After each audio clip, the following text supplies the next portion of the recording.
Mga kaibigan, muli na naman tayong maglalahad ng mga istoryang magpapatindig ng inyong mga balahibo at maghahatid sa inyo ng sindak at katatakutan.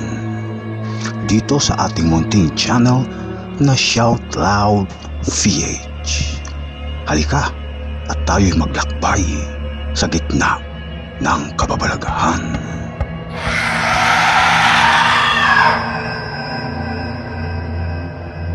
Ating ilalahad ang kasaysayan ng isa sa ating sender na ating itatago sa pangalang Alfie. Nangyari ang kababalaghan sa sambahayan ni Alfie noong siya'y binatilyo pa lamang. Una niyang naranasan ang pagpaparamdam ng isang kakatuwang nilalang sa loob ng kanilang bahay. Nawari bagang kasama nila kahit saan sila magpunta.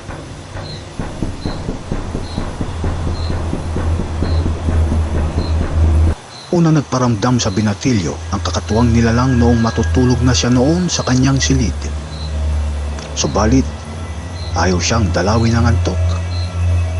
Nawari bagang sa kanyang pagkakahiga ay nagbibilang siya ng mga bituin na umiikot sa kanyang sentido parekta sa kanyang mga mata. Idagdag pa, nawari bagang nagbibilang siya ng tupa. Ngunit, sa pakiwari niya nagdaan na ang mga oras, subalit ayaw pa rin siyang dalawin ng antok.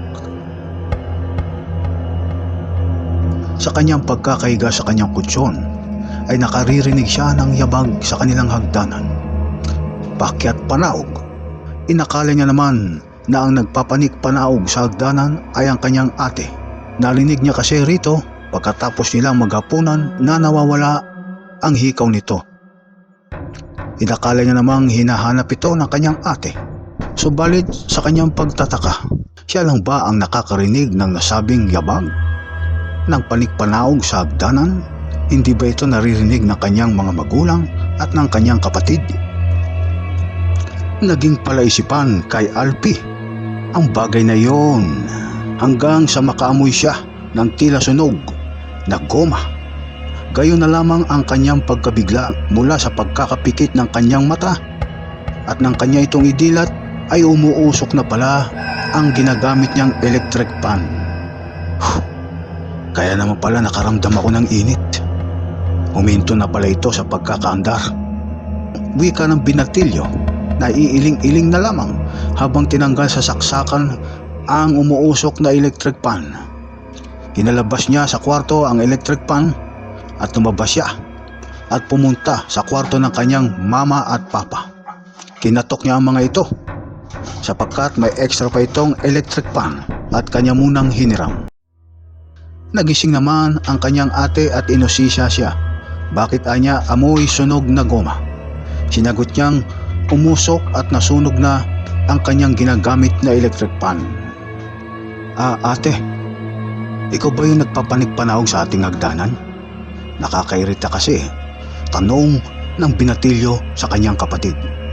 Abay hindi Kanina pa ako natutulog sa kwarto ko. Baka iba yun, sagot nito sa kanya. Doon na kinilabutan ang binatilyo. Pakiramdam niya ay totoo ang kanyang kutob na bukod sa kanila ay may iba pa silang kasamahan sa bahay nila. Gayunman, sa kabila ng kanyang pagkatakot, ay nakaramdam naman siya ng kaginawahan at kapanatagan sapagkat hindi naman anya perwisyo sa kanila kung sakaling may kasama sila sa kanilang bahay. Sa konklusyon niya ay kaya hindi siya dinadalaw ng antok ay upang iparamdam sa kanya ng kasamaan nila sa bahay na gayon nga ang nangyari, na nasunog na ang ginagamit niyang electric fan. Dahil kung nakatulog na siya ay baka mauwi pa sa mas malalang pangyayari. Isa pa sa insidente na nagparamdam at muling tumulong sa kanila ang nasabing kakatuwang nilalang na sinasabi ni Alfie na multo ay noong umaambon noong isang gabi.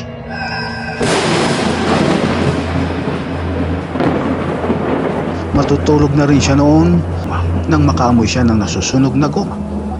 Nang dumungaw siya sa kanilang bintana ay nakita niyang umapoy na at umuusok ang isang kable ng kuryente sa kanilang poste na sa tapat ng kanilang bubong. Sinabi niya ito sa kanyang mga magulang ng mga kapitbahay, kaya naagapan. Kung hindi, marahil nasunog na ang kanilang bahay at ang bahay ng kanilang mga kapitbahay.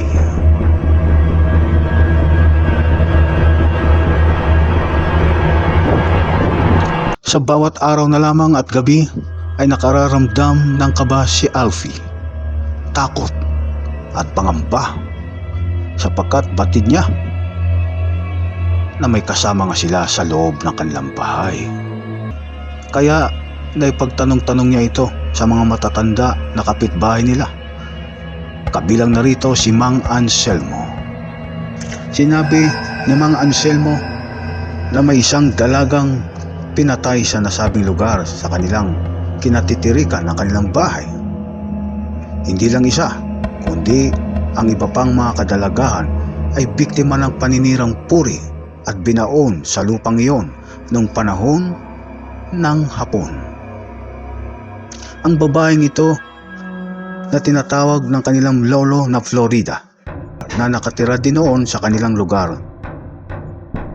Si Florida ay may kasintahan, subalit noong nakubkob ang kanilang barangay ng mga Hapones at nagkaroon ng SONA, ay isa sa biktima ng makapili ang kanyang kasintahang si Romano at pinatay ito ng mga Hapon.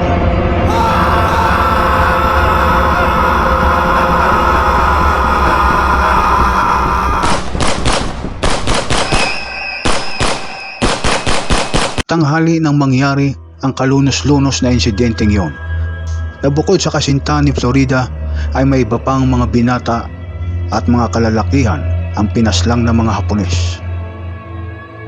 Pagsapit ng gabi, muling nagtungo ang ilang mga sundalong Hapones sa kanilang barangay at nagtungo sa mga bahay-bahay at inalam kung sino ang mga babae na wala pang asawa at kasintahan.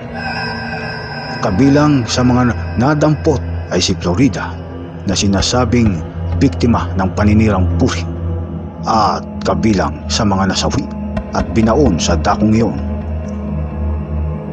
Alpi, hindi ba nasabi sa iyo ng mga magulang mo na ang kasintahan ni Florida ay ingkong mo, ay lolo ng iyong lolo, at kamukha mo siya?